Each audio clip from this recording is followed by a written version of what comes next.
Alongside head Javelina men's basketball coach Johnny Estelle, I'm Mark and Sarah for Javelina Athletics. And, Coach, you guys back at home for two, St. Mary's on Thursday and St. Edward's on Saturday, coming off a couple of conference road wins. How is this team as far as the way they're playing compared to where you'd like them to be at this point in the season? Well, I think we're getting a little more consistent, Mark, right now. I mean, at Cameron, that was the first – I told the team that's the best half of basketball that any team I've coached here played, and I meant that. And then the second half was the – first time I've seen a team hold on, had to hold on as long as they had to for a win. And that's a tribute to Cameron. But I like what we are. I think we're getting closer to what I think we could be. We're not there yet. I think, you're always, as a coach, looking and striving for perfection, knowing that it's not, attainable, but at least we're trying. I think if we can get to, or we're playing about 25 to 30 minutes of good basketball, if we can get to about a tournament of playing 90 to 95%, now you give yourself a chance to win a championship. So we have a little work still to do, but I think I love what we are headed. I love our spirit. I love our approach daily. I love our energy. And I just love the way that our guys are just, enjoying the moment, but also working hard. Yeah, you mentioned always striving for that perfection. I feel like from talking to you after those games, you say those were good wins, good performances, but not perfect. Mm-hmm. And a lot of times, when team's going well, you guys are third place in the conference right now. There's a tendency sometimes for some teams to kind of paper over the things that need to be corrected or some of the things that the team needs to get better at. How important is it, do you feel like, to make sure this team keeps working hard and keeps proving that there is no complacency on this team right now? Well, that's why they hired me. My job is to make sure that no one is comfortable or complacent. And, I don't say I relish in that role, but I think that's one that I'm pretty good at because I know the expectation level or the standard that we set a long time ago in, conditioning and weights and things like that. And I'm constantly reminding these guys, you don't do all that hard work and do all that sacrificing to get to this moment where we're at. Right here in the last 3 to 4 weeks of the season, to just give up or be satisfied. You continue to push just like you did on the track. You could have stopped and not make the time, but you wanted to meet the gold standard.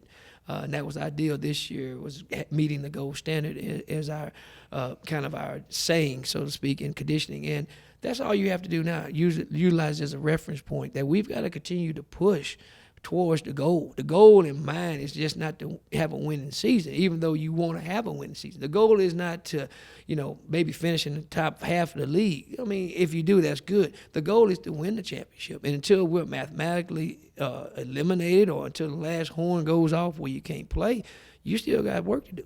You still can improve and you still have something to work towards and work for collectively as a team. So that's kind of my message. And sometimes you have to say it as eloquently as probably like I did, or you may have to say it a little stronger than I do. But however you get the message across is out of love, and it's out of you want to do your part as the leader of this program. How much of the success this team has had so far has been due to the fact it has been due to players holding themselves accountable, holding themselves to that gold standard you mentioned? I think tremendously. I think most championship-level teams, I know head coaches get the credit, but they are player-led, and I mean that you can go and document it. It's not to discredit the coach. The coach has to do his job. But it's the people in that program that when coach is not around or when it gets tough on that court or they find a guy or a situation where it's not, meeting up to the standards of the culture of the team, that they address it by any means. That's a championship-level team. Everybody would love to get along and everyone would like to be liked, but it's best to be respected as a teammate. Know that, kind of referring back to my years as a coach. So, as a player, but as a coach, I'm always trying to find a group of young men that everyone is equal. Everybody's the same, in my opinion, but there's guys that have more at stake. Your seniors have more at stake because they're staring every game as could be their last. And they have to instill that urgency, that level of passion in the younger guys. Because one day those guys are going to be seniors, and now they can do it to the next class. So that's kind of what I think. Winning programs that win consistently, that's what they do the best. They empower people on their team that are committed and invested, and then they get others to do the same. I know we have a very good team. There'll be a very good team here on Saturday. St. Edward's one of the top 10 teams in the country, but St. Mary's is on Thursday. I know that's what you guys are focused on right now. A team with 3 of the top scorers in the conference played you guys very, very tough in a game where they had a lead at halftime when you guys were in San Antonio. What are the challenges that are going to come with playing St. Mary's on Thursday?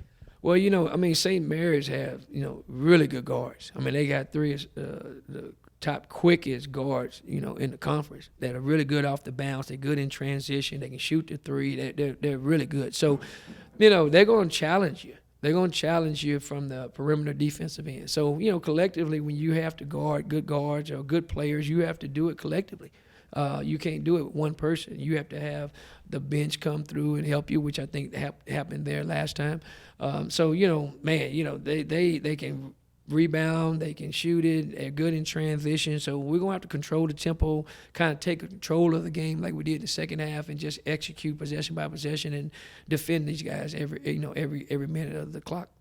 Well, Coach, best of luck on Thursday. Thanks for the time. Hey, thank you.